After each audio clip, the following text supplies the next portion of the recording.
and epistemic practices to flourish. I go to my doctor and I trust his or her opinion because I trust my doctor. And I attend lectures because I trust that my lecturer will not deceive me. So it is good that my doctor and my lecturers do not unduly betray that trust. The second part of this claim, is what is interesting, that betraying trust can sometimes be good and sometimes be bad. And Karen uses the archetype of an imposter and a trickster to make this case and show the difference. So I will skip through the story. I think Karen told the story pretty well. It's a story of Amina, who wrote the blog, a gay girl in Damascus. And as Karen said, it was discovered that that blog post or that blog was being managed by a white male living in Edinburgh, Tom McMaster. And what it did was to, it betrayed the trust of many people in ways that damaged Western understanding of Syrian activism. And when McMaster was confronted, he said, even though his story was fictional, it did help people get an understanding of what it means to be lesbian in Syria. So I will not retell that story, but I think it suffices, that I just or give the basic contours of that story. The second story is the Yes Men's story.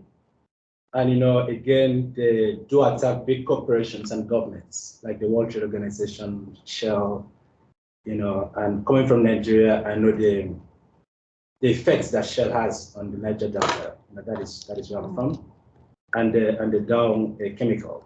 So what they do is to create and maintain fake websites similar to the ones of these big guys, and they use it, to gain publicity or to be invited, to give talks and appear on conferences, as if they were that organization or the government.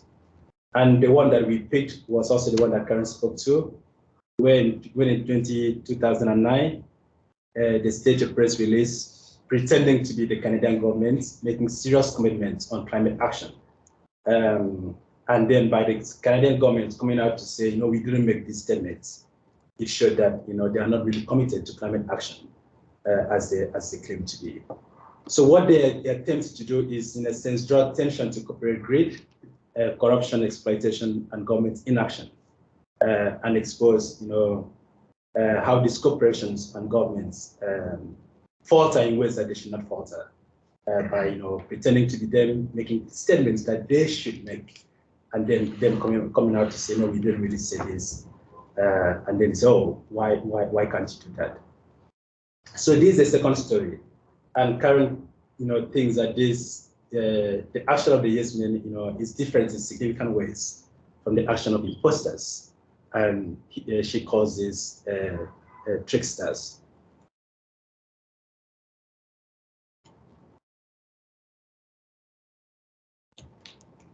So what is at stake here in these two stories? It's the undermining of objectivity, truth, and trust. Yeah, I was looking at the spelling of truth and trust there, I felt like the same thing. But it's actually correct, truth and trust. And on the face of it, it might seem like these two stories, that of Amina and that of the Yes Men, undermine, in a sense, objectivity, trust, and truth.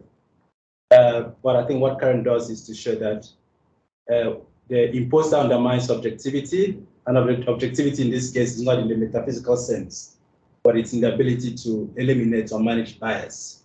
And the action of the Yes Men increase objectivity. And we will show how she makes that case. But despite what I've said, these two stories do share similarities. And the first one is that there's betray expectations of authenticity.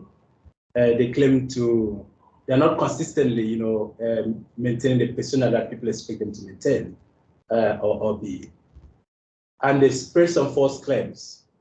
In the Amina case, this man writing as if she was a lesbian woman in Syria, and in the case of the Yasmin, making claims as if they were the real entities making this claim. And in the third sense, both betray trust by claiming to be what they are not. So that is how they are similar. So I will turn over to Caitlin to, in a sense, flesh out the first part of that central claim that trust is an important epistemic virtue. Yes.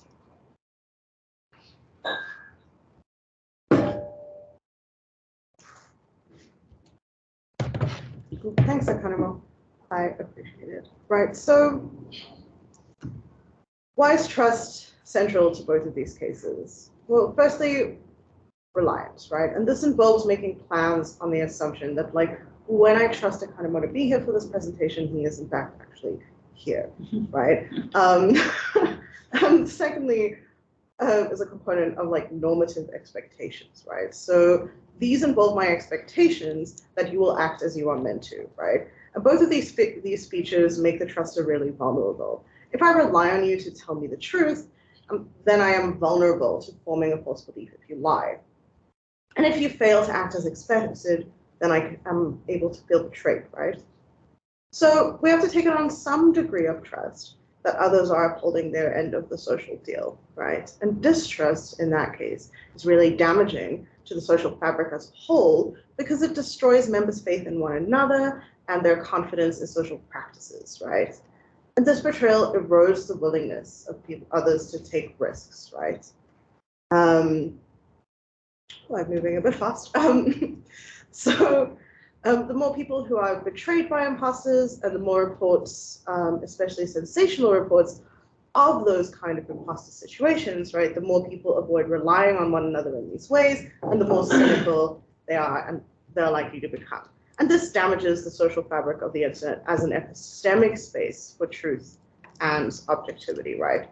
So drawing on our intuitions, we can see that this is what's happening, right? In the first case, the users trusted a person and that's for that story and they were betrayed, right? And in the second, what we expected was betrayed.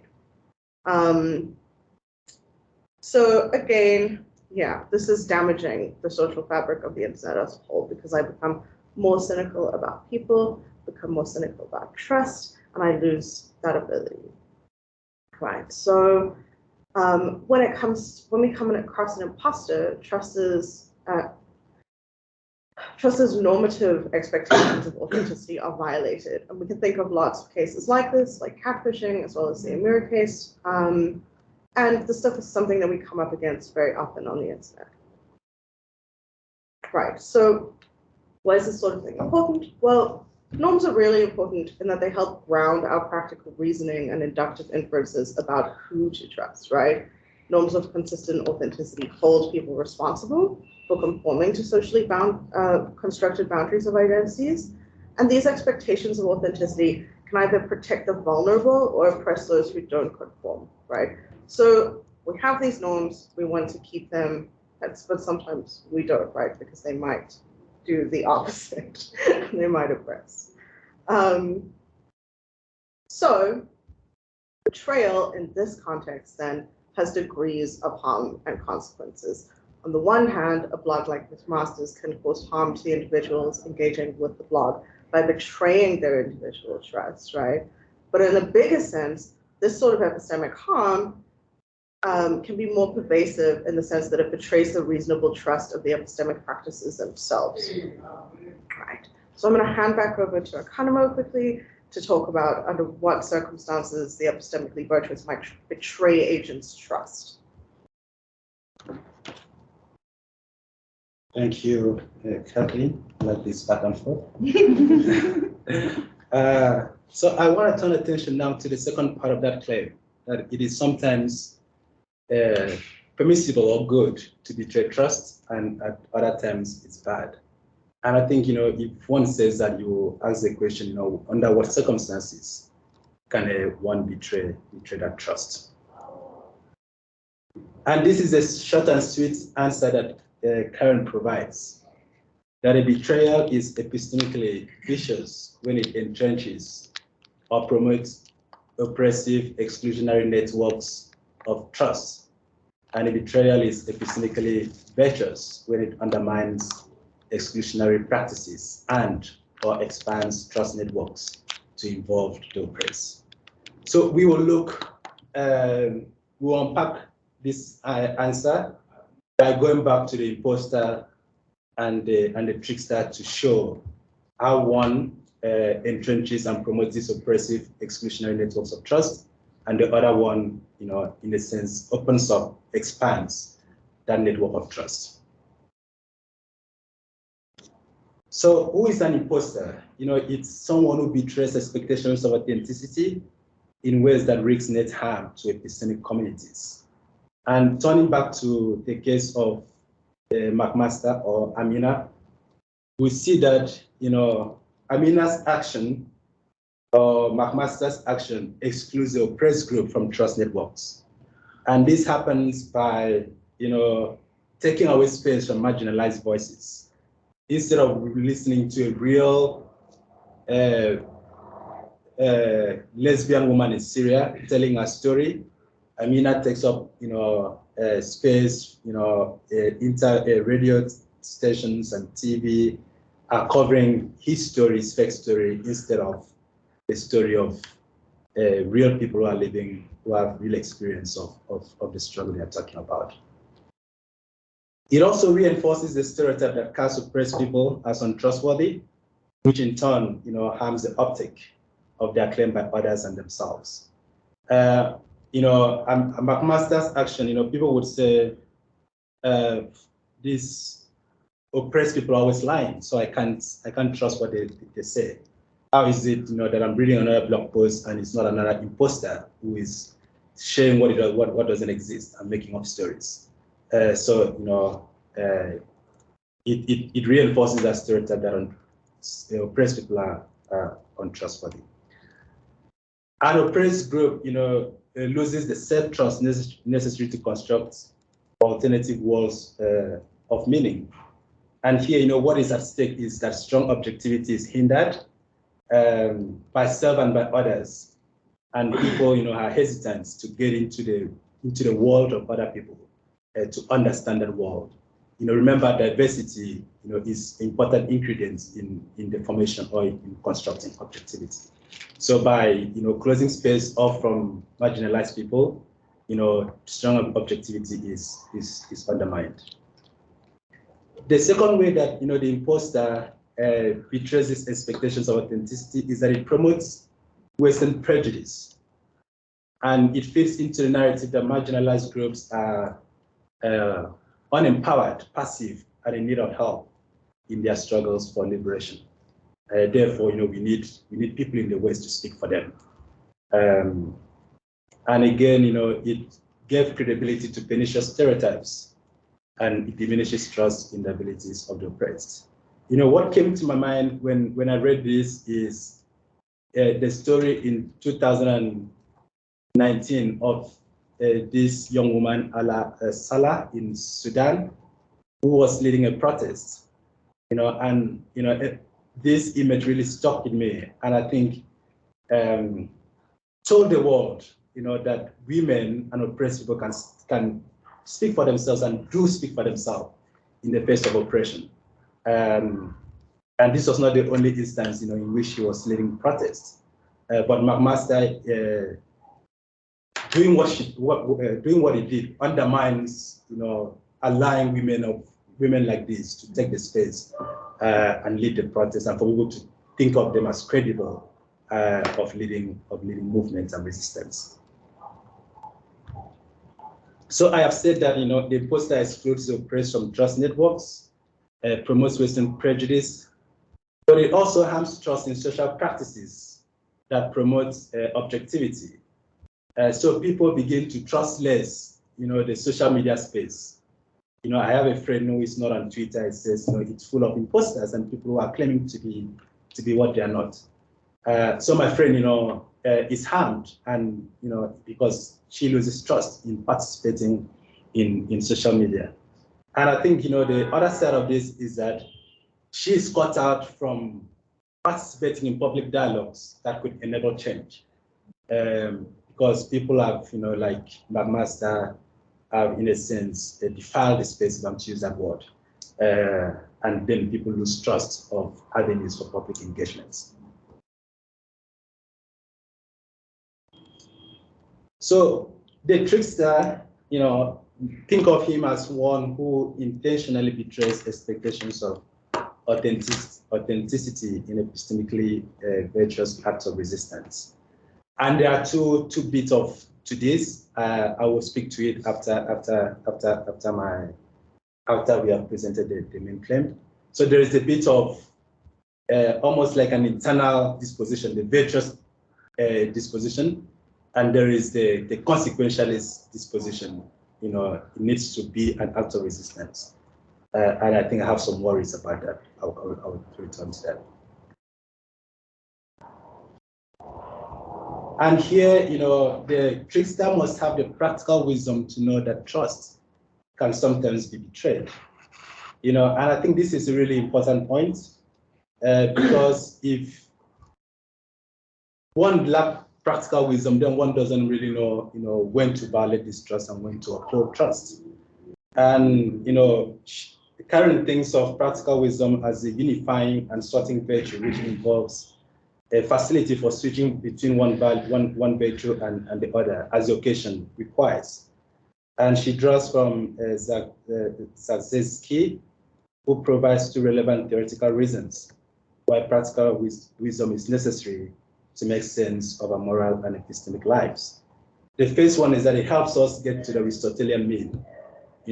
With practical wisdom, we know what the right amount of courage is, or what the right amount of silence is. In certain times, they say silence is a virtue. But if you don't have practical wisdom, you don't know when to speak and when to keep quiet. So wisdom, allows us to know, the time to speak, but also the amount of speech to make. And the second way that practical wisdom is useful is that it helps us mediate between and among individual moral virtues. Is it a time to apply courage? Is it a time to apply justice? Is it a time to be authentic? And if we lack practical wisdom, we do not know when to lean into one of these virtues as the occasion requires. So I think this is a really, really important point. And we can talk more about this in the conversation.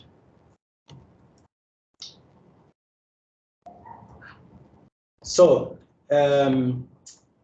how do we determine whose trust should be betrayed and under what circumstances? Remember the short and sweet answer that I provided earlier. And the imposter decreases objectivity by promoting a climate of distrust in oppressed groups.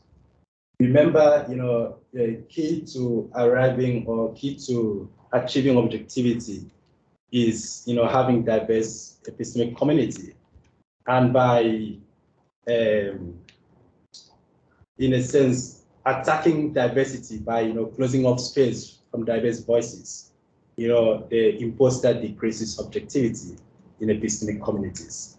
And I think this is not permissible. I think one would agree with that. But the trickster virtuously betrays oppressive expectations. And the act of betrayal that undermines these oppressive norms can promote an inclusive climate of trust and thereby promote objectivity. So while in the short term, they might be lying, in the broader sense, they're opening up space for diverse views, and in a sense, highlighting and elevating objectivity. And such resistance can strengthen the oppressed self-trust and also challenge the stereotype and the conceptual frameworks that prevent others from trusting the oppressed. So people might, wow, my alternative view is really credible, and it's what people are taking it up. So I trust myself. I'm not a mad person for thinking that Shell should pay reparation for those in the Niger Delta, because so it gives me some self-trust. And also begin to believe that, maybe other people can trust my testimony when I say that the actions of Shell in the Niger Delta is really harming my people. And Trickster provides opportunity for strong objectivity it can make the receivers to gain more objective view of the world. So by opening up space, people, particularly those in power, can begin to appreciate another perspective, that maybe there is something here that they need to listen to, or maybe they need to change their ways. So in what ways do the trickster or trickery increase objectivity? Remember that ignoring, silencing, and denying epistemic authority to marginalized people hinders objective knowledge production. But in the case of the yes men, their action counters this silencing by drawing attention to the work of Ugandan activists. I think we stated earlier when Karen presented the case that this ox, if you call it that, was done in conjunction with Ugandan activists. And it elevated, and gave voice, to their plights. But also it challenged the stereotype that functioned to discredit activists. Like, oh, these activists are only shouting, and what all they know is to burn down buildings, and they're not sophisticated, and they don't know what it means to craft policies and or rule or govern. And what that trickery exposed was that activists are indeed credible, and they can set policies that are quite robust, and people can take seriously. In the sense of, people inviting them for interviews and applauding their actions. So activists they're not stupid and unsophisticated agitators. And by doing this, it increases objectivity because it allows room for diverse perspective to take hold, and maybe perhaps a different conception of a new world to be imagined. And finally, it opens up the space to include the oppressed in trust networks.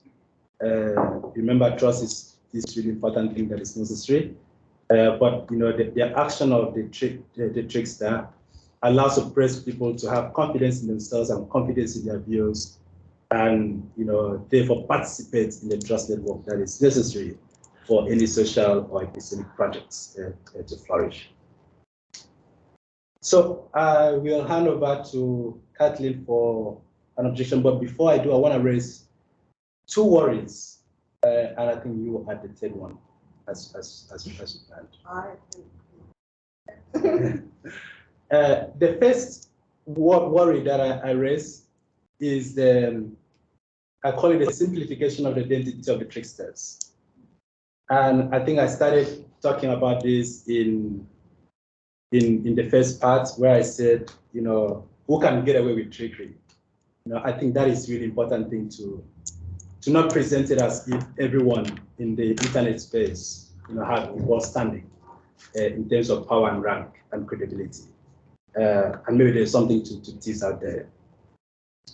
And what other things are needed for trickery to have the required uptake?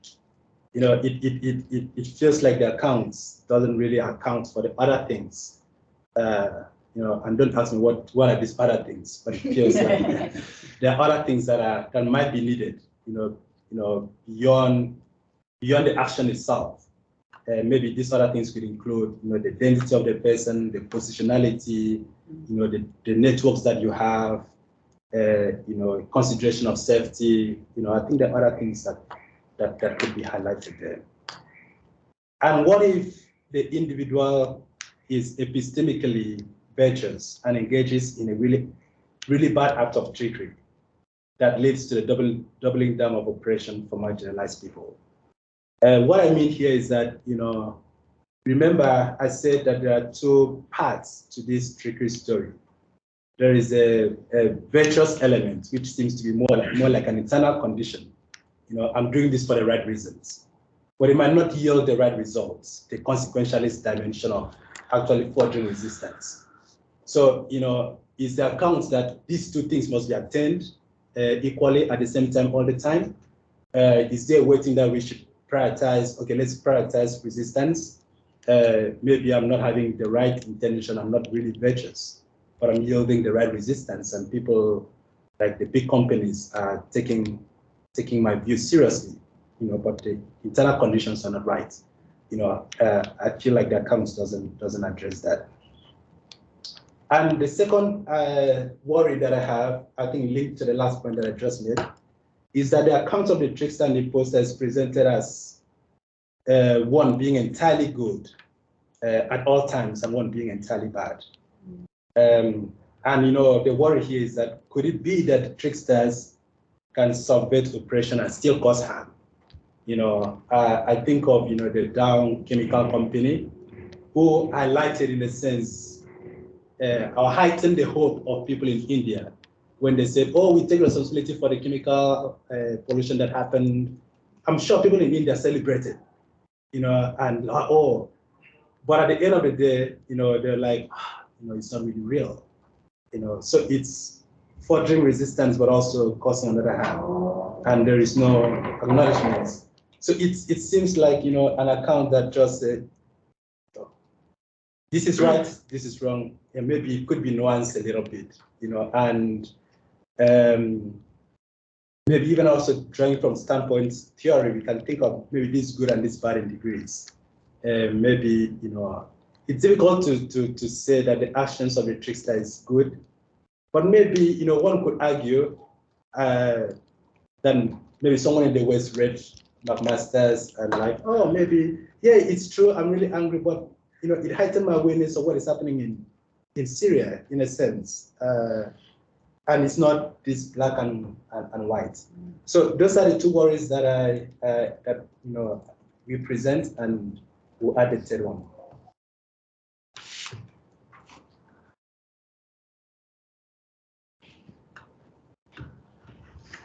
Hi everyone, I'm back.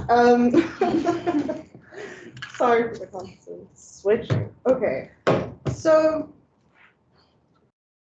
at the moment, right, I think we can paint the picture to look something like this, right? I'm going to build it as we go.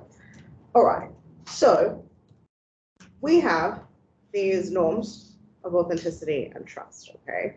And these norms can be subverted in a bunch of ways, right?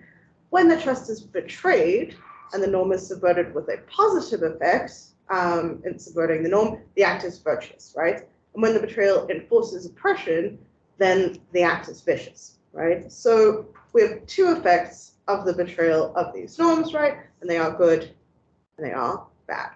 Okay.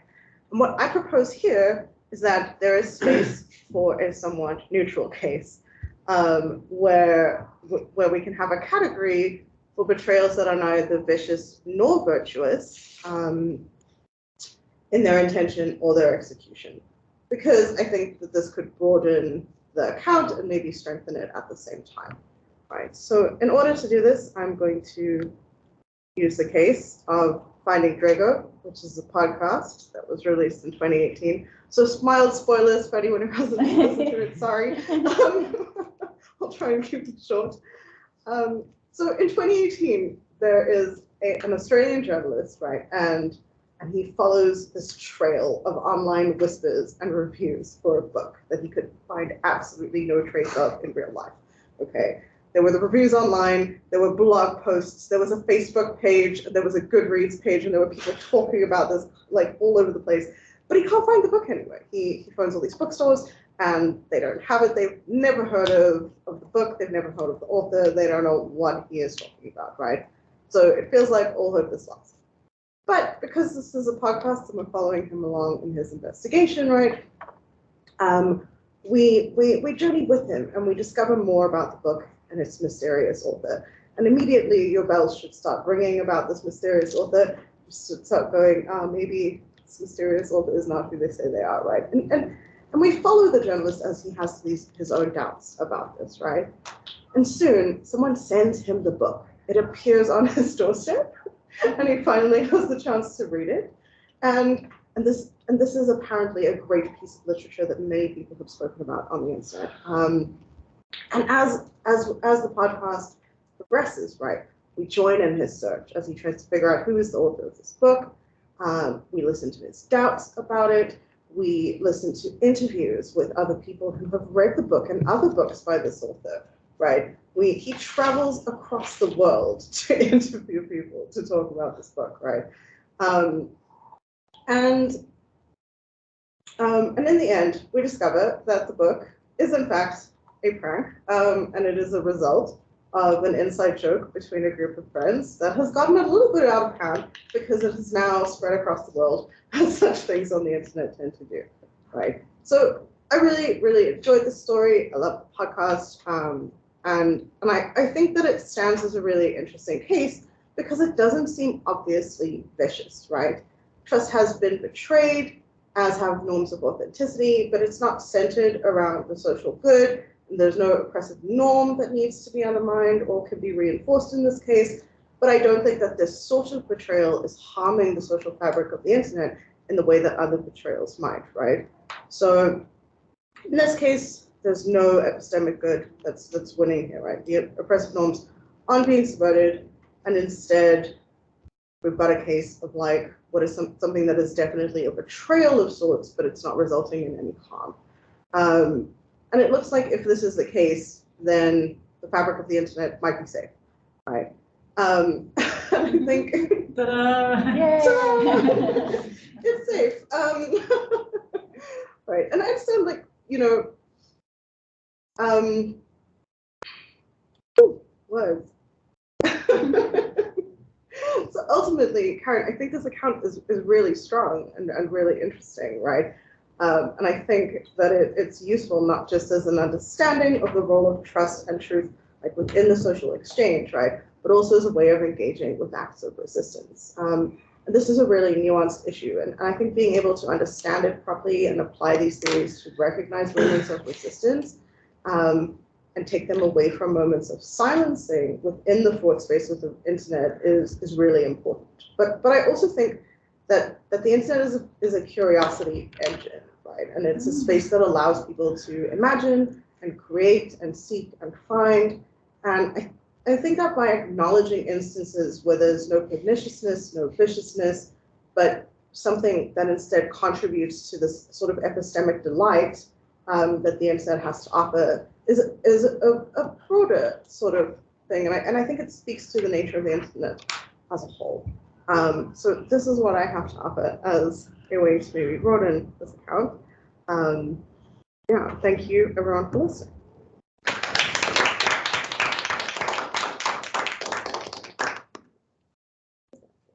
Do you want to kick off?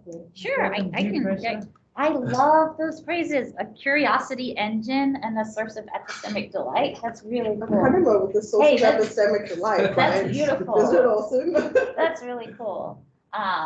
Yeah, I love, that's a really cool case. I do, so maybe I want to ask you a question about those cases. So one thing I worried about while I was writing the chapter, and I expected this to come up more with the tricksters, but you could also push this worry about the neutral cases is, remember one of the worries I have is that imposters can undermine trust in the public avenues. What if somebody were like, I'm not saying this is my objection, but a possible objection somebody might have to you, that the neutral cases also undermine people's trust in the internet. So on the one hand, it's like, oh, it's this like playful curiosity engine. But the more we have of these things, even if they're not like causing oppression, or even if they're not great in terms of like resisting oppression, they nonetheless could be problematic because they make people not trust the internet. Just period. It kind of creates it as a suspicious platform.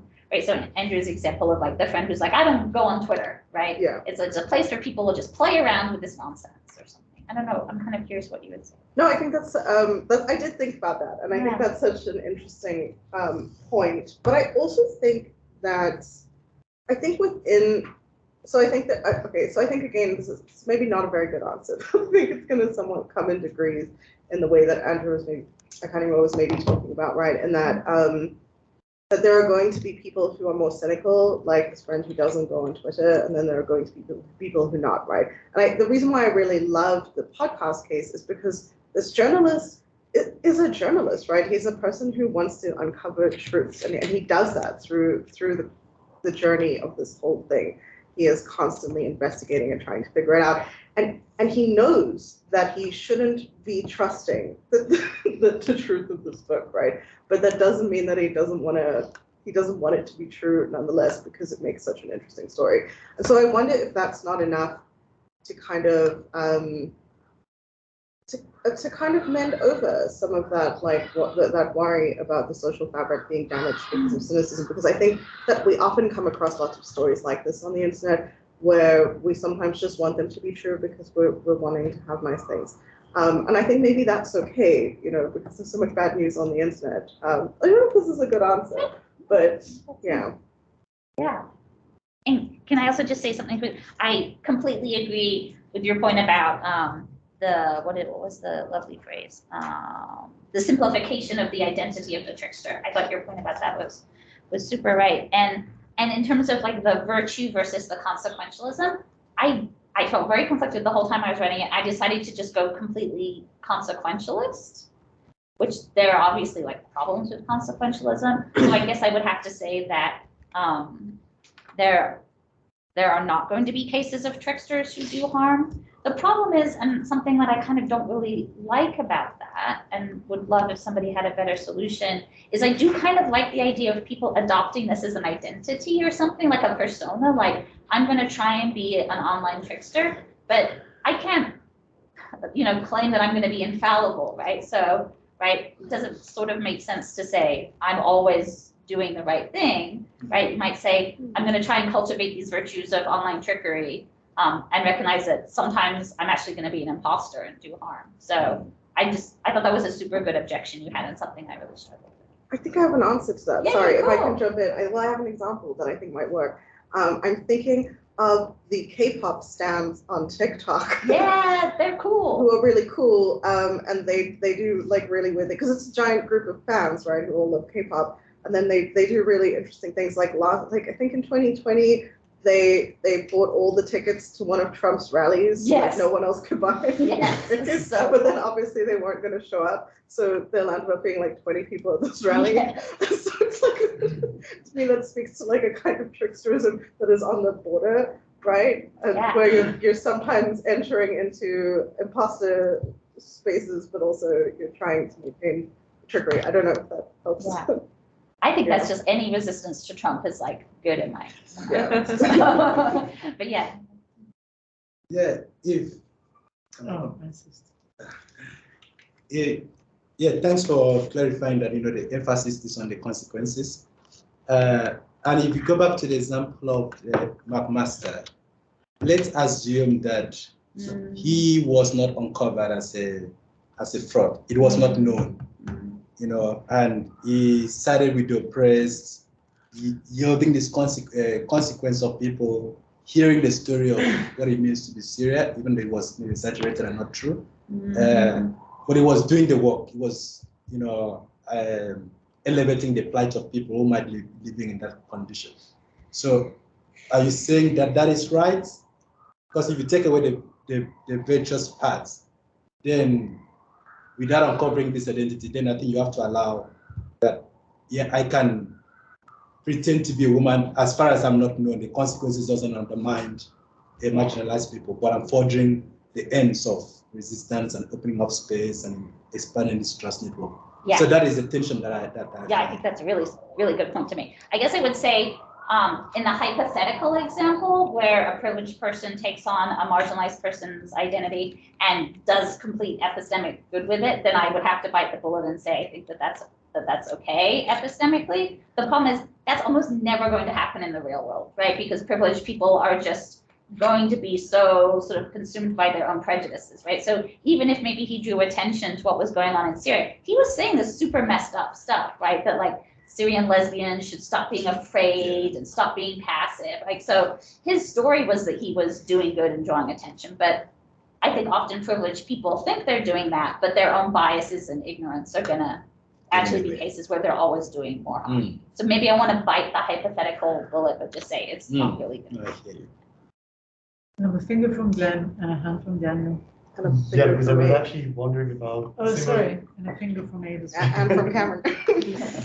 a similar thing than Akanimo, but just like with the opposite way. So I was thinking of an example of a trickster, you know, who's completely justified, but then is not really capable of reaching as many people in revealing that it was an act of trickery, right? So kind of the example of a failed trickster, and what we should do. And I feel like if the framework we have is purely consequentialist, then obviously they're doing something wrong. This would also maybe prevent people from, taking up the role of a trickster, because in the end, it really depends on luck. I think especially depending on what goes viral on social media, there's a really big fear that if you're acting as a trickster, then the initial kind of misinformation will be more popular or viral than the actual real.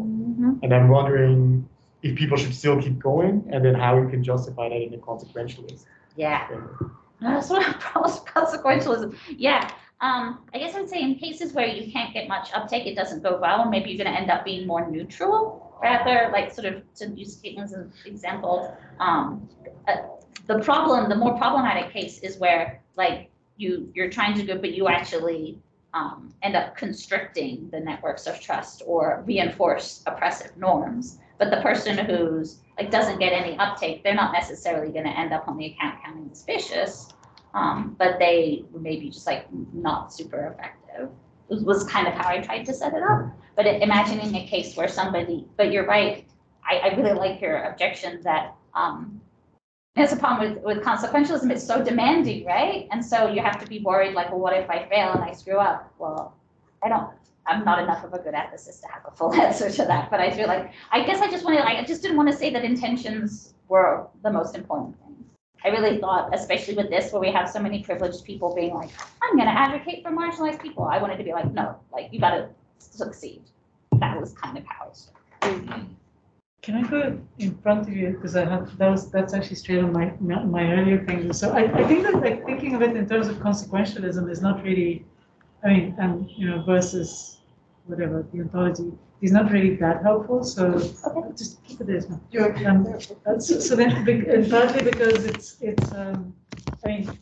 because the consequentialism involved is more nuanced, I thought, in your account, right? So it comes at the level of what these norms are doing, not right what the purpose of these norms is and what their consequences are, not what I, as a matter of fact, in each case of violating the norm, the consequences of my action.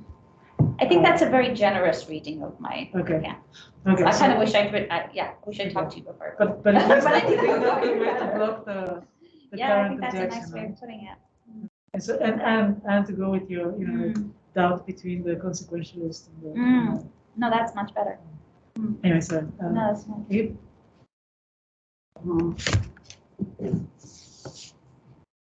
Yeah, no, I'm there.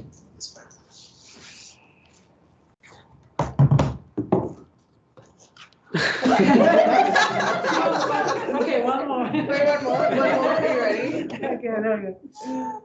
No Yeah, pressure.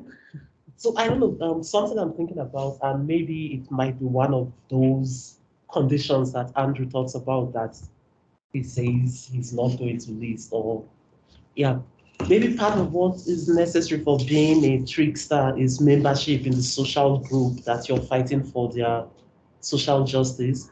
To think of these yes men, if they are Canadians who get affected by these issues, and it makes sense that they do that, versus if they fight for the same issue, say, in a country in Africa doing exactly the same thing with the same result, there's still going to be something epistemically off there. So maybe that might be a useful condition for the trickster story. But more generally, I'm not sure to what extent I think it's epistemically okay to sanction saying untrue things for epistemic ends. Yeah, okay. I'm not sure to what extent I You don't like agree it? with that. Yeah. Can you say why? Even if it's super effective, even if I can really that's it. But part of what I like about them as example is like, it's exposing the hypocrisy of these powerful organizations. And in some ways, maybe that's the only way that we're going to kind of wake people up. Yeah, I mean, so, okay, first of all, just to put it out there. I generally don't like consequentialist thinking of like, let's justify it by what the outcome looks like. But so think of the level of so we're talking about fake news, false information, and all that. There are lots of to think of in America, for instance, the amount of awareness that the whole story of fake news, the amount of political awareness it brings out in people, it's brought out in people. Is it justified then to say since it has this consequence, then maybe coming out with fake news and outlandish claims has an epistemic benefit? So in that sense, I don't know, because I feel like it's going to be very slippery. It will be difficult to set the conditions for when it's okay to do it and when it's pernicious. No, I think those are the right words to have. Cool. So we have that. I'm not sure who was first, Danny or Cameron. You guys fight it out. For what it's worth, I think mine like follows exactly on with what. So it's a follow-up on this, right? Yeah. Oh yeah, I'm bringing a slightly different topic. So you go. Yeah. So just following up on something Karen just said, like I really like this idea that there does seem to be something both good and bad about what tricksters are doing, even when they satisfy the conditions that we've set up. And so I was wondering, like, maybe this is too strong, but like one way to sort of allay worries around that is to just build into the definition of a trickster that, you know, in addition to satisfying your conditions, you also say like, and there's no reasonable alternative. Or something like that. Because that was kind of what I was saying with the corporate example, right? Like, there's no better or reasonable alternative to. It's still pretty strong though, because how could that's what I'm worried about is maybe it's too strong. Because there are so many cool examples of these where you're just like, well, there probably could have been an alternative way. People have tried, but often it's like the most effective, or maybe that's the most slightly effective, better. then it's Like no better. Because there's something about that moment of realizing that you got taken in by a hoax, which I think is really epistemically interesting, right? It's very jarring. It really makes you pay attention. Like, it really makes you, like some of these examples where it's like, oh, I completely believed that that was the world we were living in where Canada was doing this or whatever. And so like, that's a reality, right? And so that could be possible. So maybe there's something, maybe instead there's no alternative, but it's the most effective. Because I mean, like, if you want to say that it's actually like virtuous, like that's similar to sort of saying it's genuinely justified. And so in a way, you kind of do want the conditions to be pretty strong because, you know, you could imagine someone doing this where it's like, it's entirely excusable that they had to go through this sort of somewhat dubious means because of the ultimate. That's right. You know, so yeah, I don't know. That was just. I like that. I have one other teeny little thought. Like, is it your birthday? I'll bring it up later. I was just wondering, like, if a way to capture the kind of good and bad dynamics of this is in terms of like the distinction between attributive and predicative goodness. So it's like you could say what the trickster's doing in asserting of like a misleading falsehood is like it's bad as an assertion, like where that's attributively bad, but it's still good. It's still a good assertion, like in light of its consequences. That's helpful. Thank you.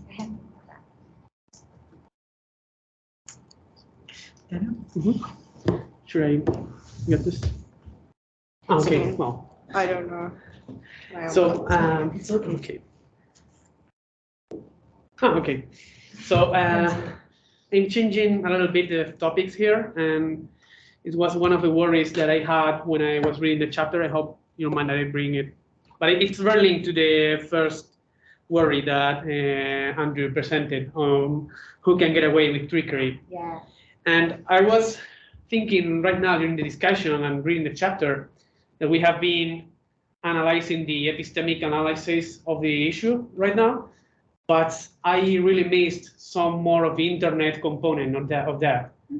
So we are presented with some examples that happen in the internet, but we don't have a detailed analysis of the features of the internet that allow for it. While in other chapters we don't find it, like for in fake news, moderation, and even in lurking.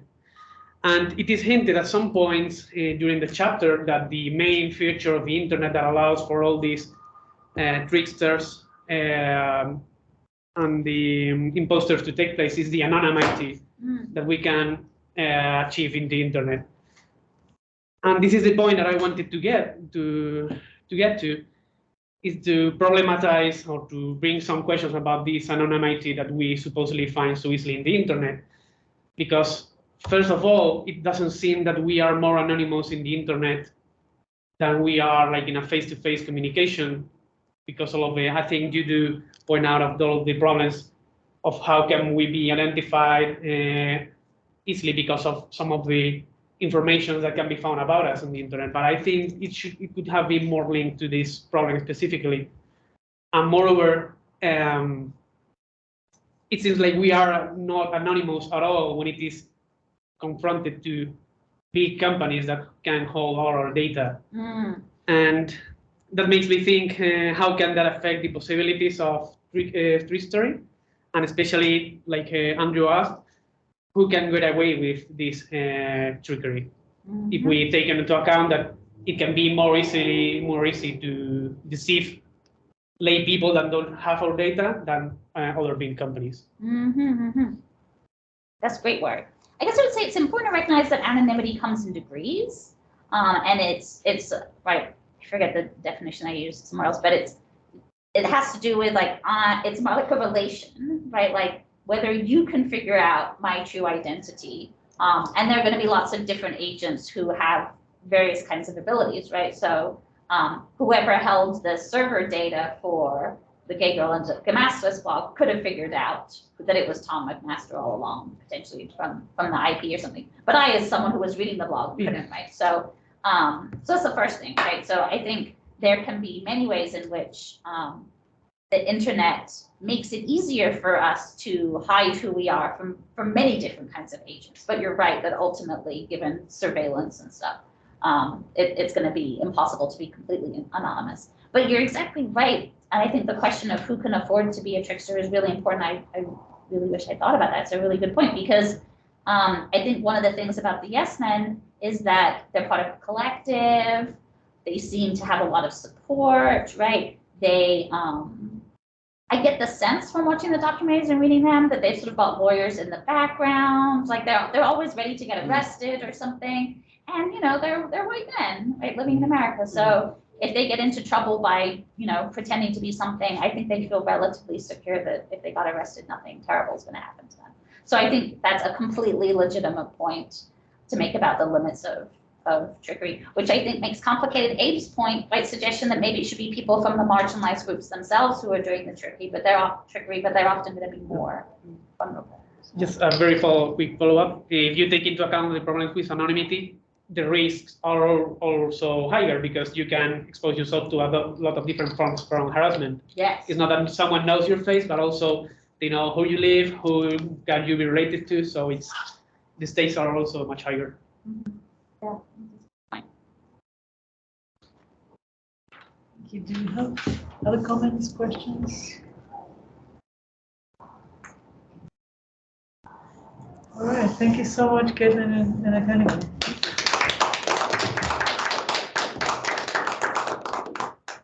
Should we have a 5-minute convenience break and come back to slide 5? Sure. Yeah.